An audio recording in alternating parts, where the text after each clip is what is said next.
Good day. I'm Patrick Ryan, the editor-in-chief of Sutras.com, and we're here in a special edition of Focus KSA with Dr. Theodore Karasik, Director of Research and Consultancy at Enigma in Dubai.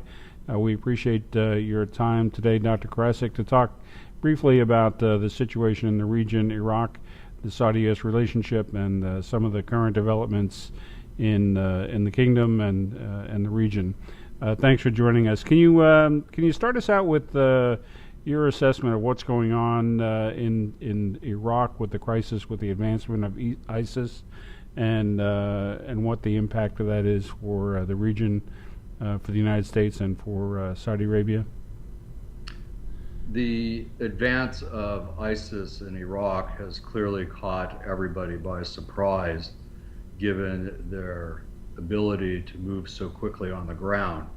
And that is because they were able to gain a foothold in Al-Anbar by making deals with the local tribes on the ground there, and also with what we are calling Saddamist forces, and also with others who have been affected by Maliki's government and his governing style, because the Sunni populations have basically been cast off to the side. Currently now there's about 100,000 men in this group that ISIS seems to be leading, and they have definitely captured key nodes of Iraq in terms of their desire to find infrastructure, factories, and so on, so that they can add to their emerging state or caliphate. What this means is that once they've captured these areas and attempt to hold them against Iraqi forces, they're turning their sights onto expanding in other directions. And those directions clearly are looking at Saudi Arabia, Jordan, for example, and also Kuwait, who just went on full military alert within the last 24 hours. For the United States, this is posing a tremendous challenge because not only of trying to support Maliki back in Iraq, and at the same time trying to get the Prime Minister to make important political changes in the way that he governs, in terms of trying to find a way out of this problem to get Sunni Iraqis into government and to feel more part of the system, but also is how the U.S. is viewing what's happening in Jordan and the desire to protect the Hashemite kingdom against any ISIS onslaught, which occurred and was attempted over the past few days. And then, of course, with Saudi Arabia, because Saudi Arabia is the key, according to some people, in terms of halting ISIS's advances. So the United States has a lot at stake here. It involves 3 or more countries that are in the immediate path of ISIS, and the group is moving very quickly, almost too quickly, for American policymakers to come to the appropriate decisions that need to be made, and therefore the U.S. is ever reliant on Saudi Arabia and Jordan to come up with the answers. Now, you referred to Saudi Arabia as being the key, and the United States policymakers trying to keep up with developments there. We've also got the concern of what has been called a widening gulf in U.S.-Saudi relations over the last months, and looking back to last fall. Can you talk a little bit about the relationship? We had President Obama out there in March. Secretary Kerry was recently there for consultations with the king. What's your sense of the state of play of the relationship?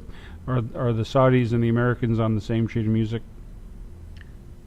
It appears from what I've been picking up from where I sit in Dubai and talking to officials throughout the region and including within Saudi Arabia, that the relationship between Saudi Arabia and the U.S. is not particularly healthy. When President Obama came to the kingdom in March, this meeting was extremely short. It featured no banquet, it had no ceremonial sword dance. This was a time when King Abdullah basically lectured the president about the relationship and what was happening in the region. And this did not play well with the Saudis at all.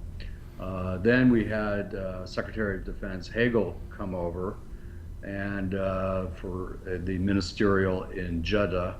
And this also didn't seem to go very well, too. After that meeting, of course, we had Secretary of State Kerry visit the kingdom, and the way that it's being reported, at least among colleagues, is that Kerry talked a lot, and the Saudis listened, but there was really nothing new there for the kingdom and the security elites to grab onto. And so there still seems to be a disconnect. The kingdom feels that America is a major part of the problem that originated with the occupation in Iraq, then with the failure to follow through in Syria, and now it's back to Iraq, and the problem with ISIS is just spreading. So what can America possibly do on behalf of Saudi Arabia? So it seems that Saudi Arabia wants to step up to the plate a little bit more. How do you see that playing out in the near term in formulating a policy to counteract what's going on in Iraq? And a lot of this has to do with the relationship between Baghdad and Riyadh, and the United States trying to get change in Iraq to become more inclusive as sort of a longer term solution to the problem.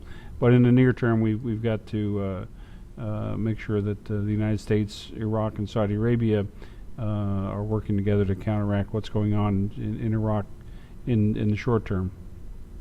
It strikes me that Saudi Arabia, who is not very supportive of al-Maliki, and al-Maliki has already ridiculed Saudi Arabia for ISIS, they're not going to agree to much of anything.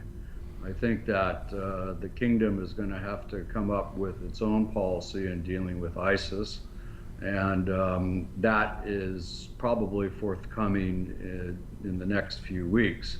In regards to working with the Americans, Saudi is going to perhaps, as I mentioned a moment ago, try to make a step forward.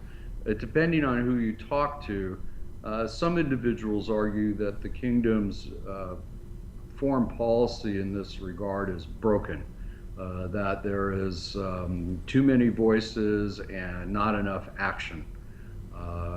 Frankly, the process is one that is going to require a lot of work in order to step forward.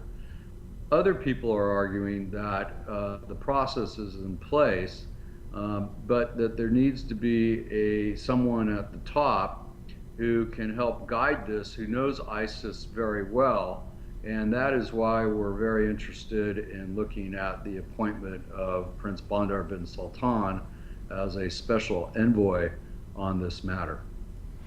We've seen in recent days the reemergence of Prince Bandar, at least in terms of the official announcement that he's an advisor to the king. As well, we've seen the move of Prince Khalid bin Bandar from the deputy defense ministry position to director of the chief of the intelligence department in Saudi Arabia. Can you comment briefly on those moves and what they mean in terms of both the Iraq situation and the relationship with the United States?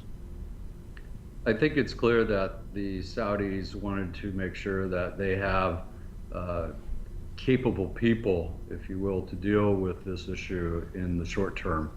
And Bandar's return is critical because of, as I mentioned a moment ago, he knows ISIS very well.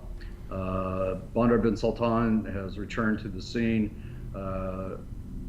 early last week when he was with King Abdullah in Cairo with the brief meeting with President al-Sisi.